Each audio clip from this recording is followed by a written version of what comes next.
Welcome back, everybody, to my annual October ranking series. This year I'm counting down my 31 favorite horror movies from the 2010s. So, for number 15, I almost did not put this movie on the list because I wasn't sure if it was horror enough. But the more I thought about it, and the more I looked into it, in the end I decided to put it on this list. So, at number 15, we have Annihilation.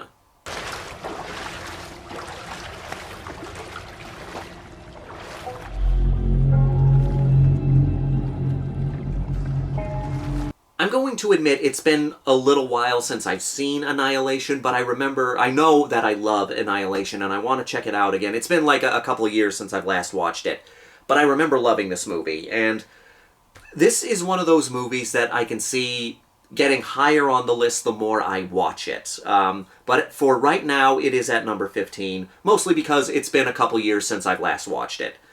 But I do love this movie. And the reason I decided to put it on this list as a horror movie is because this is a cosmic horror movie. And cosmic horror is one of my favorite genres when it comes to horror. I love cosmic horror. And this just does cosmic horror so well. You have Natalie Portman playing Lena, and her husband has gone on a secret mission and has been missing for a while, and then he randomly comes back from his secret mission.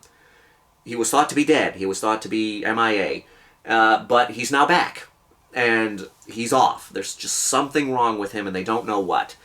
And Lena ends up getting pulled into this situation. She is a biologist, I believe. Yes, she is a biologist. And she gets pulled into this whole situation as her husband gets taken in by the military as they're trying to figure out what's wrong with her. And he learns that he was in this location where this meteor has landed on Earth. And now there's this whole area that's...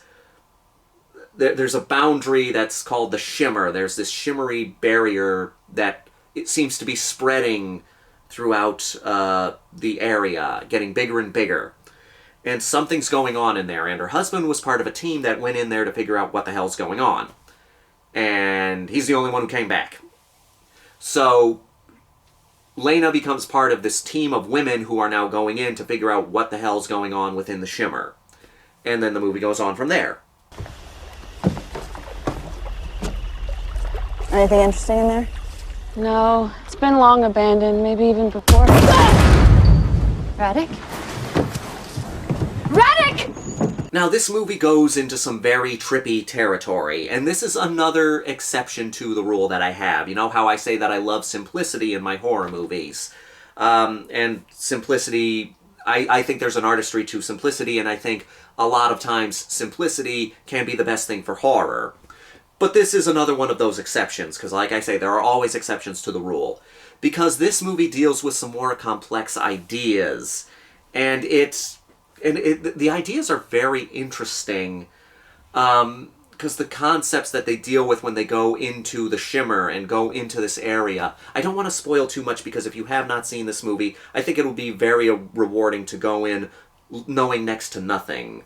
But yeah, it deals with elements of cosmic horror. It deals with elements of psychological horror. It is a science fiction movie, but there are a lot of science fiction horror movies out there, and this is definitely one of them, and I think it's one of the best.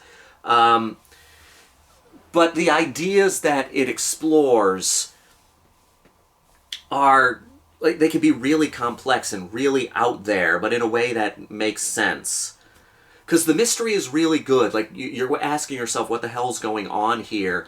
And this movie does a good job at answering questions, but also leaving a lot vague, which I love and I think is the best way to go for cosmic horror. Answer some stuff, but also leave some stuff vague. And for me, this movie leaves us asking the right questions once it's done. And when a movie leaves you asking the right questions, it helps that movie stay with you.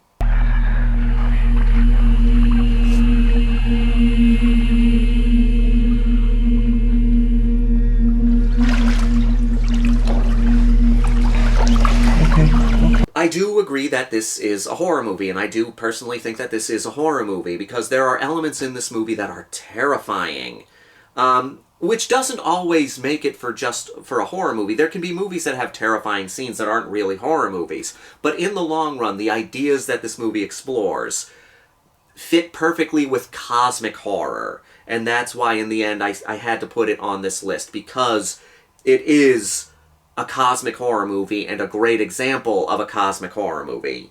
This was the same decade that we got Color from Outer Space, and I did enjoy Color from Outer Space, but it did not make the top 31. Color Out of Space is based off of the H.P. Lovecraft story, and this one also takes inspirations from the H.P. Lovecraft story, but it's not based on the H.P. Lovecraft story, but it does take inspiration from that. And of the two, as much as I love Color Out of Space, the story, and I think that the movie did a good job with it, I think this is the better, Annihilation is the better of the two movies that are dealing with these ideas. Because while Color Out of Space and Annihilation are different movies, they do explore similar ideas. And I think Annihilation explores those ideas better. Did you lose your shit? Or do you think that I've lost my shit and now we're just gonna fuck each other up? That's theory too. But I do think they would make for a good double feature. An interesting double feature, because they're very different from each other, but they explore similar ideas, like I said, and they're both cosmic horror movies. But Color Out of Space is, I do think it's a good movie that's worth watching. It just did not make my personal favorites. But there is a scene that is absolutely terrifying. I'm not going to spoil it here. All I'm going to say is bear. And for those who have seen the movie, you know what I'm talking about. And if you check out this movie, just remember that word, bear. And then when that scene comes, you're going to be like, oh, okay, I get it now. Because it is a very, very frightening scene. But very good. And the ending is, it gets a little confusing with the ideas, but it does kind of leave things up to your own interpretation, but it works. It's a weird ending, but it works. And like I said, there are a lot of creepy moments in this, which is why I think it fits into the horror. Annihilation, I do think it's a movie that's not quite for everybody, but I do think it's a movie that everyone should see at least once. Because whether it works for you or it doesn't, I think you will be glad that you saw it.